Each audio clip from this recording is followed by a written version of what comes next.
Filipenses 2, a partir do verso 5. Tende em vós o mesmo sentimento que houve também em Cristo Jesus, pois ele, subsistindo em forma de Deus, não julgou como usurpação o ser igual a Deus, antes a si mesmo se esvaziou, assumindo a forma de servo, tornando-se em semelhança de homens e reconhecido em figura humana, a si mesmo se humilhou, tornando-se obediente até a morte e morte de cruz, pelo que também Deus o exaltou sobremaneira, e lhe deu o nome que está acima de todo nome, para que ao nome de Jesus se dobre todo o joelho nos céus, na terra e debaixo da terra, e toda língua confesse que Jesus Cristo é Senhor, para a glória de Deus Pai. Oremos. Deus, fala ao nosso coração, pela Tua palavra, instrui a nossa vida, edifica-nos, consola, exorta, indica o caminho que devemos seguir. Ó Deus, que o Teu Santo Espírito encontre a nossa vida preparada por Tua imensa graça, para sermos agora instruídos por Ti. Oramos em nome de Jesus Cristo. Amém. Dizem que existem 2 dias que são os dias mais importantes da nossa vida. O primeiro dia é o dia do nosso nascimento, sem o qual não existiriam os outros, né? O segundo dia é o dia da descoberta do propósito de viver. É isso mesmo, você estava pensando já no outro dia, né?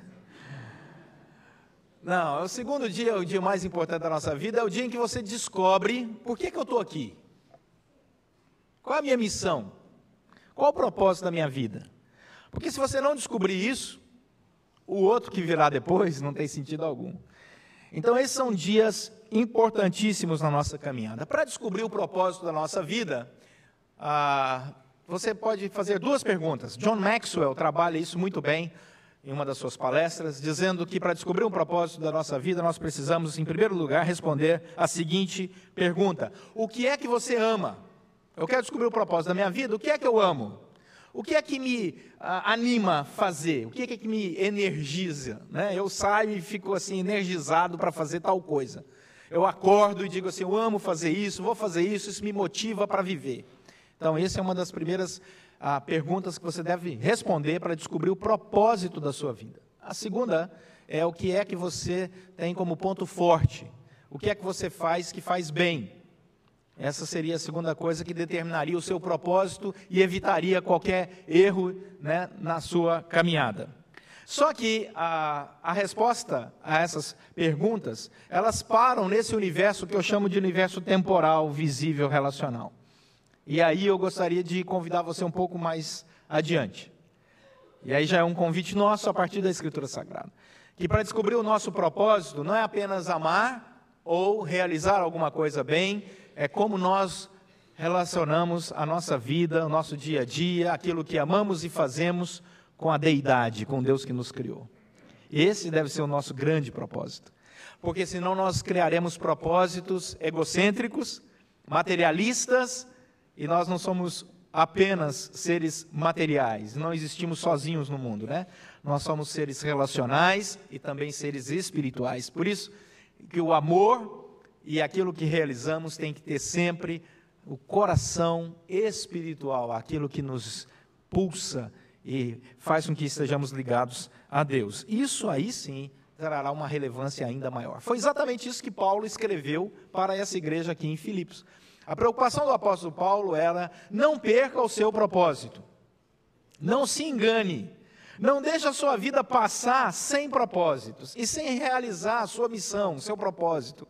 O apóstolo Paulo diz que ele estava preocupado com a igreja que ele havia plantado na sua segunda viagem missionária, e a gente encontra isso em Atos. Ao chegar na cidade de Filipos e plantar aquela igreja ali, ele queria que aqueles irmãos descobrissem esse grande propósito. Tem uma história do Dr. John Piper, muito interessante, que ele diz que um sujeito trabalhou a vida inteira, ele conheceu uma pessoa que trabalhou a vida inteira, e ele disse: agora eu estou muito feliz. Por quê? Porque eu consegui trabalhar, me aposentei muito bem, e agora eu vivo numa casa de praia, e a minha vida agora é todos os dias sair para colher conchas. Então eu saio, escolho conchas diferentes ali na beira da praia, uma toda branca, outra riscadinha, uma com uns desenhos, e aí eu vou colocando essas conchas lá em potes, e essa é a minha vida agora, eu vivo colhendo conchas. E o Piper diz: pobre homem. A pergunta: você um dia vai chegar diante de Deus, no juízo final, dizendo: Deus, olha as minhas conchas. Esse foi seu propósito de vida? Foi para isso que você viveu? Olha, não, Senhor, mas olha as minhas conchas aqui, essa aqui é branquinha. Então Paulo escreve para esses irmãos dizendo: temos um propósito que vem de Deus. Quando Deus nos reúne, quando Deus nos chama para vivermos esse universo aqui chamado igreja, Ele coloca essa realidade, esse propósito, essa missão, esse santo incômodo, né, nos nossos corações. Mas nós não podemos perder de vista, e a preocupação do apóstolo Paulo ao receber o relato de Epafrodito, que era o pastor da igreja, depois de 10 anos essa igreja plantada, Epafrodito vai visitar Paulo, que está preso em Roma, porque havia pregado o evangelho e o império era contra isso, e Epafrodito chega lá e diz assim: Paulo, nós temos irmãos que não estão entendendo o propósito das suas vidas. Alguns estão na vanglória, outros estão realizando coisas por partidarismo, e ele diz: não pode. Ele, inspirado por Deus, senta para escrever essa carta lindíssima, e ele chama a nossa atenção para resgatarmos esse propósito da nossa vida. Eu me lembro de uma aula de doutorado que eu tive com o Dr. Russell Philip Shedd, e das várias aulas, mas uma muito em especial, e nós estávamos conversando com ele e perguntamos para ele: Dr. Shedd, qual seria a mensagem para a igreja do século 21? E ele disse assim: acorda, igreja. Eu disse: como, Dr. Shedd? Ele disse: acorda, igreja, a igreja precisa acordar, porque nós estamos vivendo num mundo consumista, materialista, tão confortável, e a igreja precisa ser chacoalhada. Nós temos uma missão, nós temos um propósito, nós não podemos passar por essa vida assim, sem deixar nenhuma marca, né? Uma história. E é isso que Paulo escreve para esses irmãos, dizendo assim: vamos voltar ao maior exemplo que pode nos ajudar nessa descoberta de propósito, de missão. E qual é o maior exemplo? Cristo. Cristo é o grande exemplo.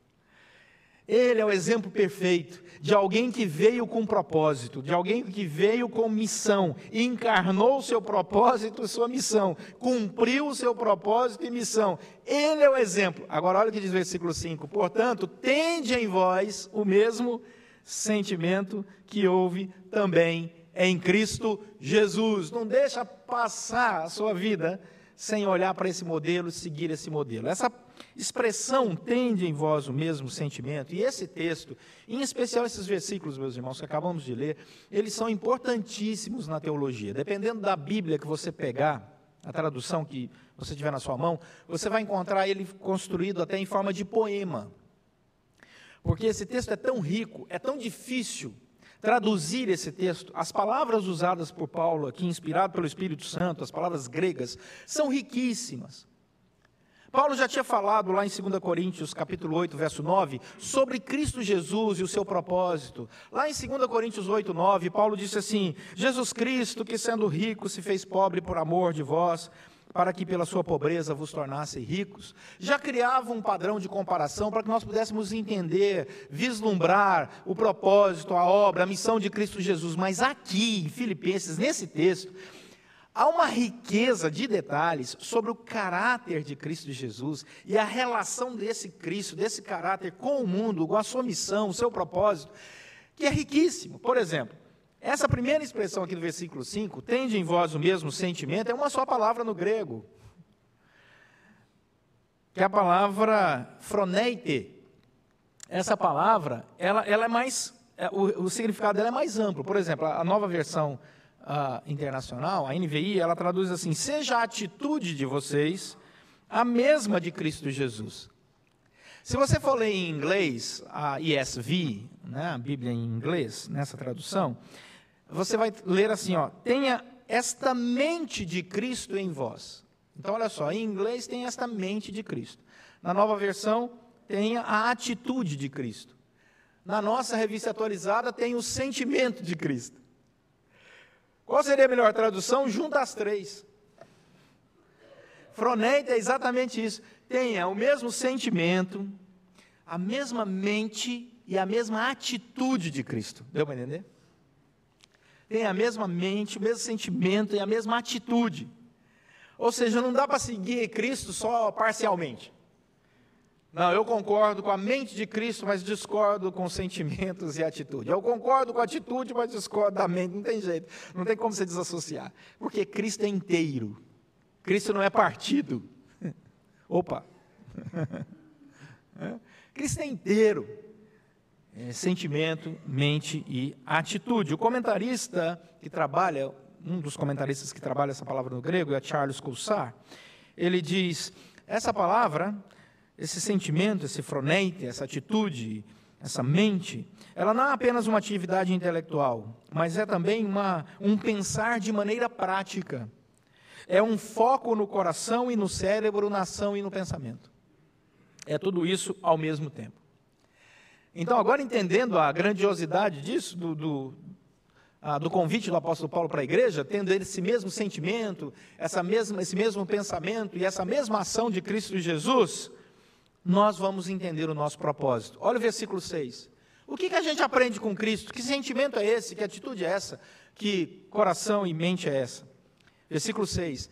Ele, Cristo, subsistindo em forma de Deus, não julgou como usurpação o ser igual a Deus. A primeira coisa que nós entendemos aqui é que Cristo, ele abre mão da sua própria consideração como um Deus todo-poderoso, capaz de realizar todas as coisas, e ele, no momento da sua encarnação, ele não, olha o que o texto diz, não julga como usurpação o ser igual a Deus. Essa tradução para usurpação, eu fiquei olhando o dicionário de língua portuguesa, diz que usurpar é apossar-se de algo ou tomar pela força sem direito.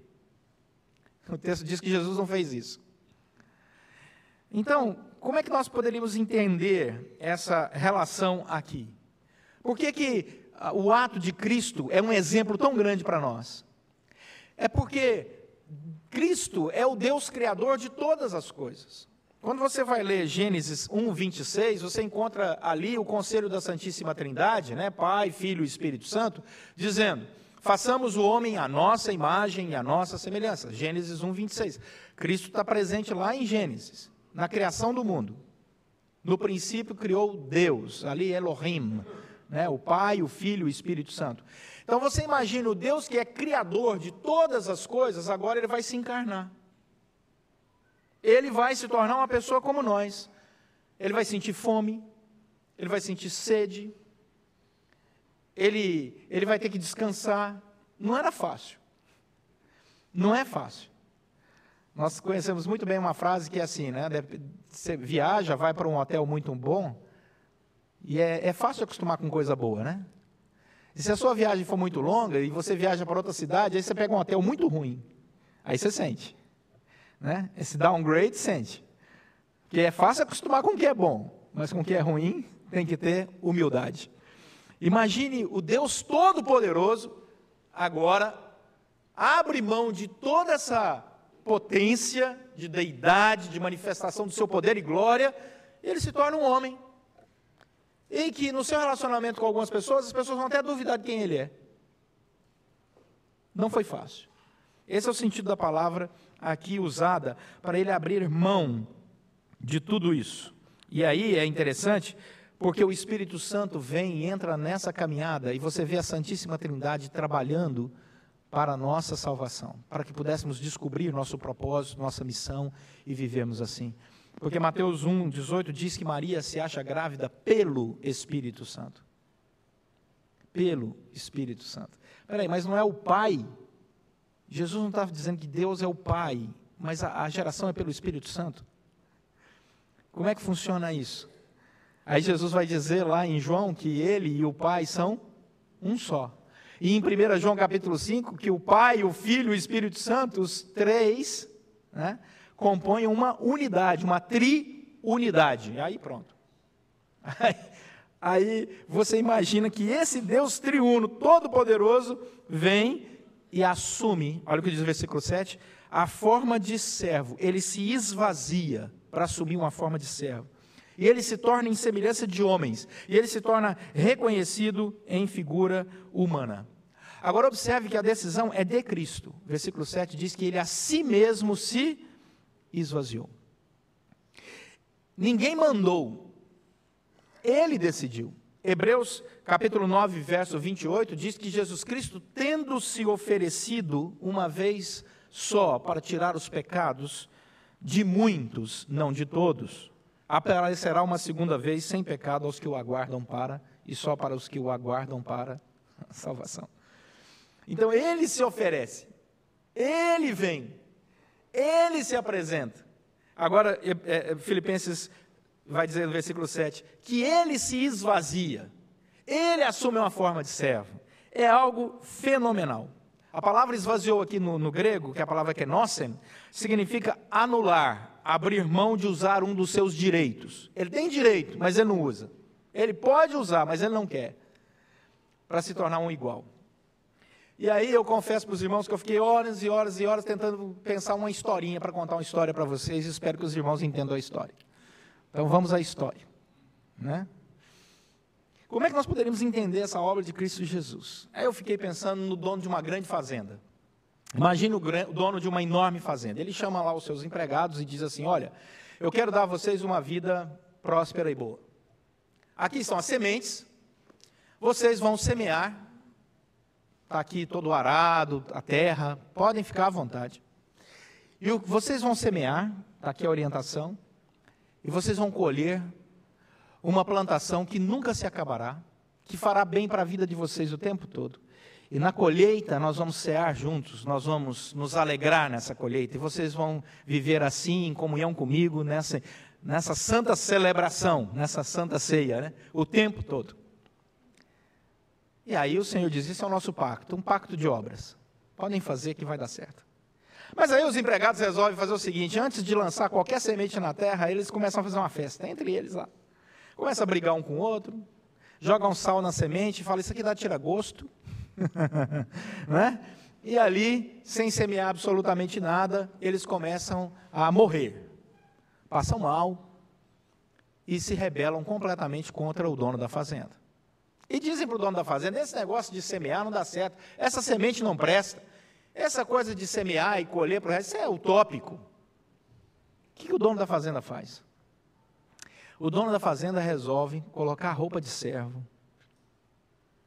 vem, pega a semente, sai para arar a terra com sangue, suor e lágrimas, para mostrar para os seus empregados que era só arar e semear que os frutos viriam.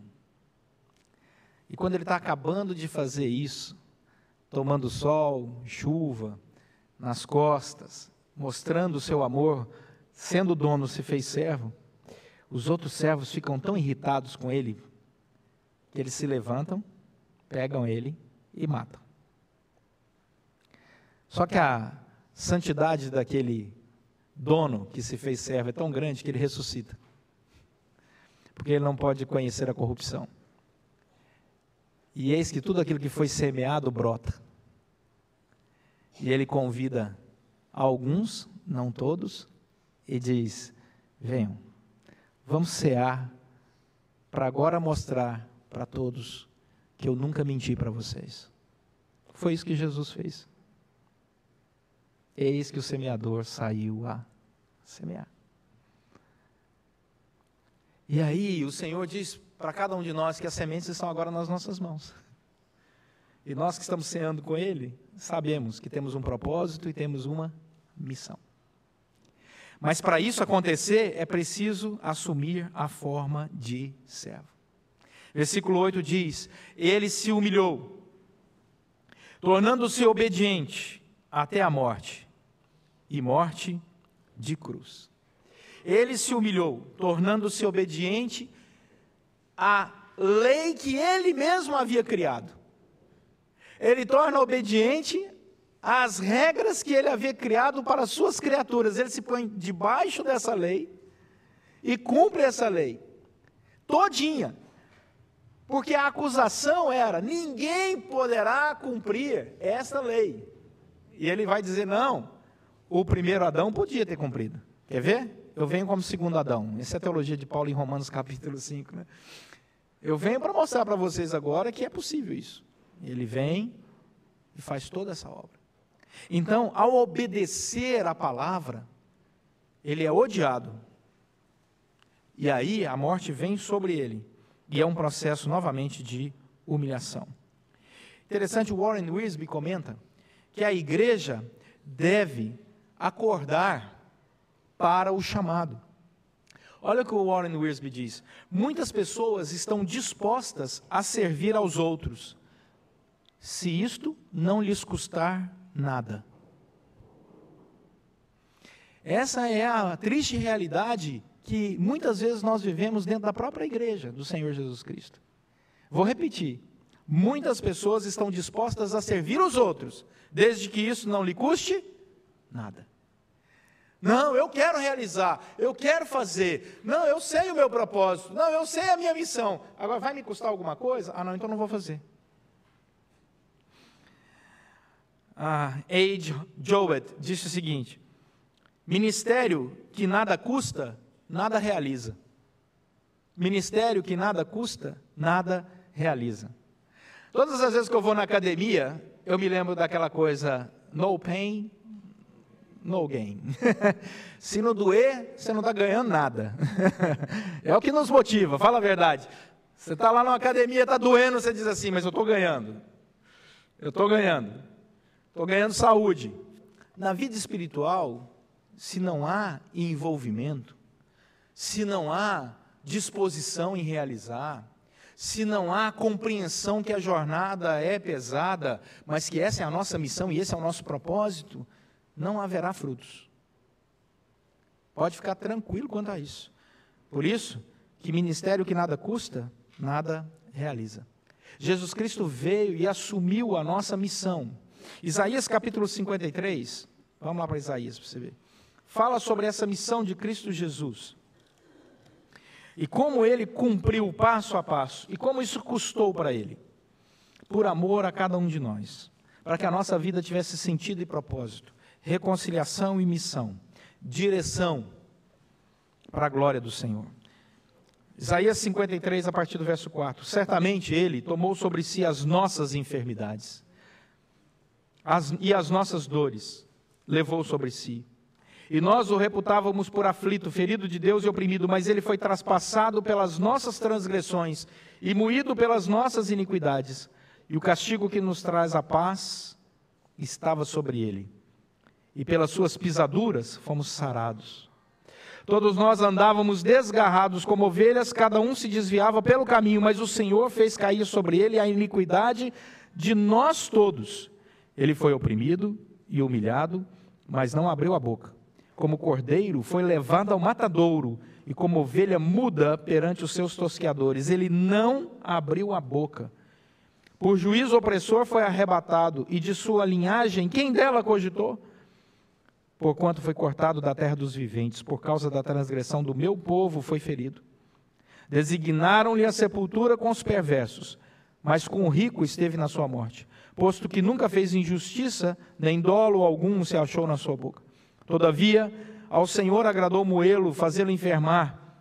Quando der ele a sua alma, como oferta pelo pecado, verá a sua posteridade e prolongará os seus dias, e a vontade do Senhor prosperará nas suas mãos. Ele verá o fruto do penoso trabalho de sua alma e ficará satisfeito. E aí, quando nós olhamos essa profecia de Isaías se cumprindo em Cristo Jesus, Paulo aponta para o final desses versículos riquíssimos, no versículos 9, 10 e 11, dizendo que Cristo passou por tudo isso, foi a sua missão, foi o seu propósito, foi a sua jornada, mas tem um detalhe, sofreu tanto, mas, versículo 9, pelo que também Deus o exaltou. E lhe deu o nome que está acima de todo nome, para que ao nome de Jesus se dobre todo o joelho, todo, nos céus, na terra e até debaixo da terra. e toda língua confesse que Jesus Cristo é Senhor, para a glória de Deus Pai. Portanto, se o Senhor passou pela humilhação, passou pela ascensão, agora chega o momento da glorificação. Então há o momento da humilhação da encarnação, o momento da morte, ressurreição e ascensão, mas também há o momento da glorificação. E nesse momento de glorificação, diz o texto que nada ficará em pé diante da manifestação de Cristo Jesus.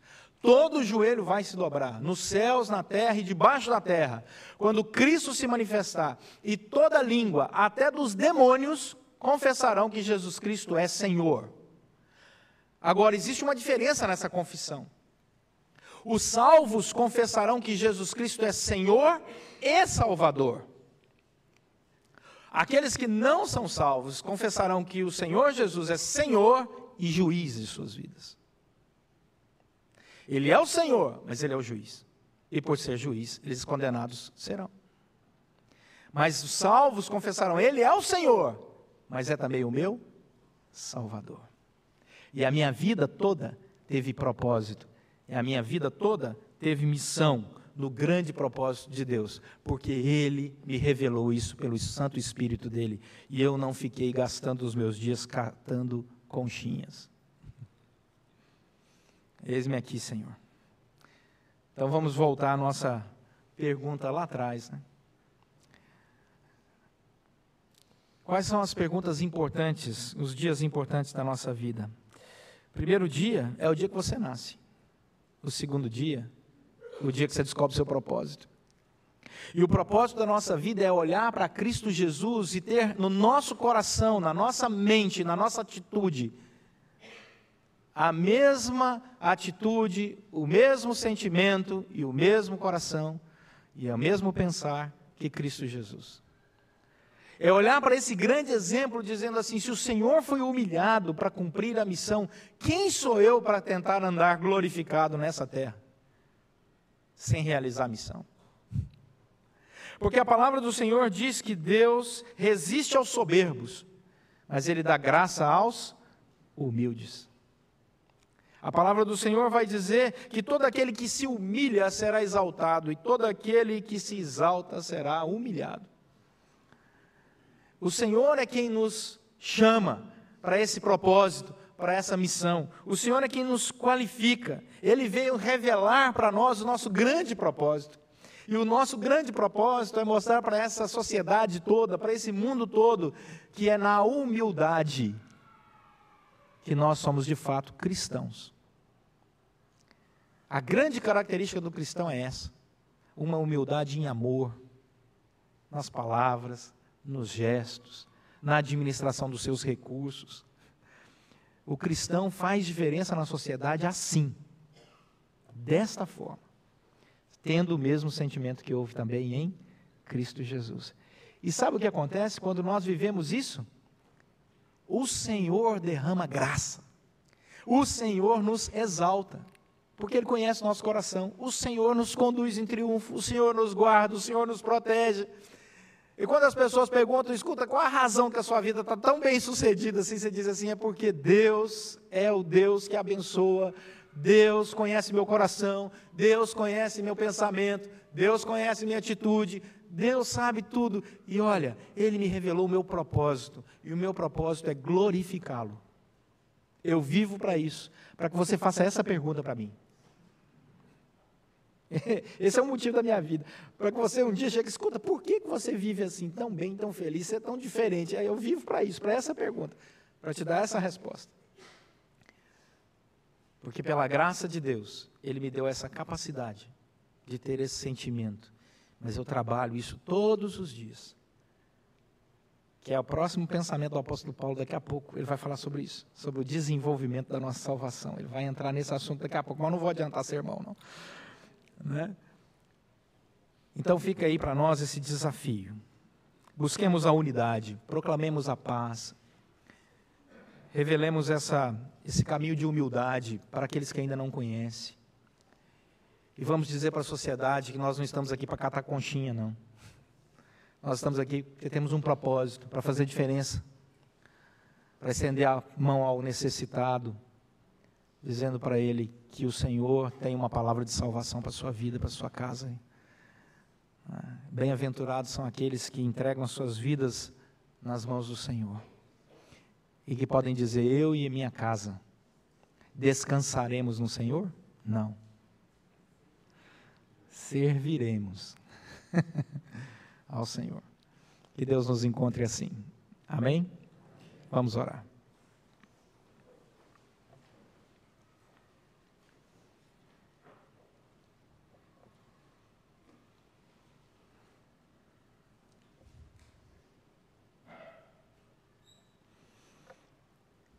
Você tem um propósito. Você tem uma missão. Ela está clara na palavra do Senhor. Não fuja do seu chamado. Sê tu uma bênção. Ore por isso aí. Tire esse tempo de oração para isso. Diga: Senhor, que aonde eu entrar, minha palavra, minha atitude, meus sentimentos, sejam aqueles que o Senhor diz na tua palavra que devem ser os de Cristo Jesus. Deus sabe que você é pecador, que não há ninguém perfeito, mas ore aí e peça: Senhor, eu quero viver nesse propósito, nessa missão que o Senhor tem para nós. Que os ambientes sejam influenciados por cristãos saudáveis.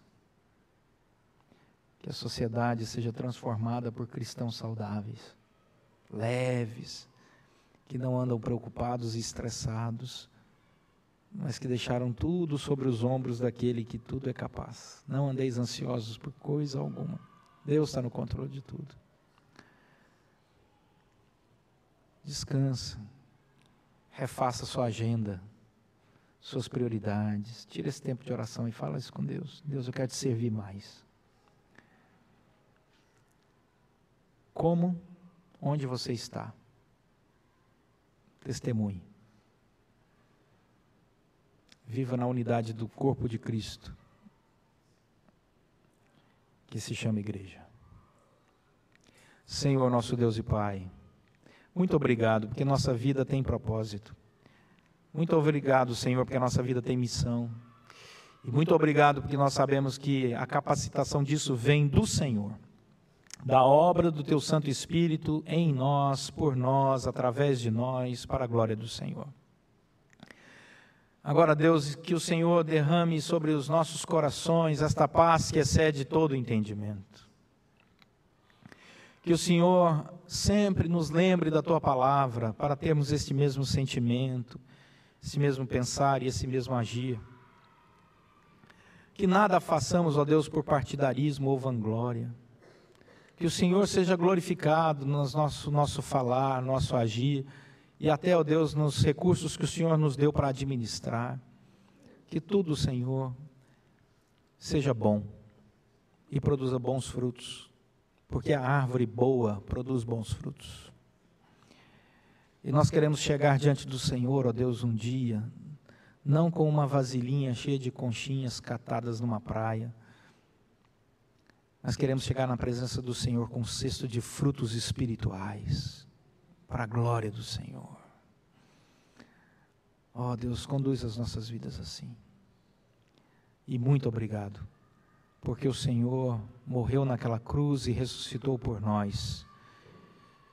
O Deus vivo que nos garante a vitória sobre a morte. Obrigado, Senhor. Oramos agradecidos em nome de Jesus Cristo. Amém.